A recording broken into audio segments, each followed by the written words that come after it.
हाल ही में इंडिया एक major crisis को फेस कर रहा है, जिसके चलते ही एक हफ्ते में दिल्ली में 150 से ज़्यादा फ्लाइट्स कैंसिल हुई। रेस्पिरेटरी डिसीज वाले पेशेंट्स कोविड से भी ज़्यादा बढ़ गए और इन सब का रीज़न है एक एयर पॉल्यूशन।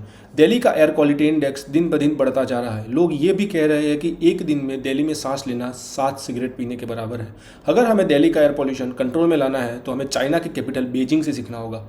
2013 तक चाइना के कैपिटल बीजिंग में एयर क्वालिटी इंडेक्स 993 तक पहुंच गया। थिक स्मोक और फॉग के कारण 100 मीटर से भी कम विजिबिलिटी रेंज हो गई, जिससे चलते ही 100 से ज़्यादा फ्लाइट्स कैंसिल हुई।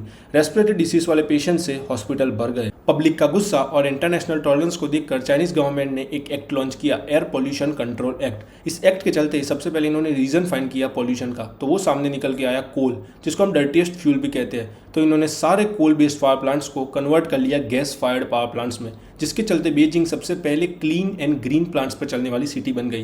व्हीकल्स के पॉल्यूशन को कम करने के लिए 783 किलोमीटर्स के सबवे ट्रैक बिछा दिए गए, जो कि one of the longest rail network है इन द वर्ल्ड।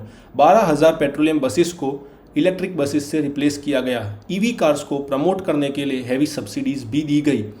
2017 तक 2000 से ज़्यादा फैक्ट्रीज़ को जो हाई पॉल्यूटिंग थी उनको शट डाउन कर दिया गया और बाकी फैक्ट्रीज़ में एडवांस क्लीनिंग सिस्टम लगा दिए गए, जिसके कारण प्योरीफाई कर सके टॉक्सिक गैसेस को। इसके अलावा 35 high quality air monitoring system लगा दिए गए, जिसके चलते कहीं पर भी पॉल्यूशन होता तो तुरंत पता चल जाता। और पॉलिटिक्स में भी थोड़े चेंज किए गए। AQI के बेस पर सिलेक्शन कर दिया लीडर्स का, जिसके कारण अभी बीजिंग का एयर क्वालिटी इंडेक्स है 77 और लोग वहाँ पर चैन की सांस ले पा रहे हैं।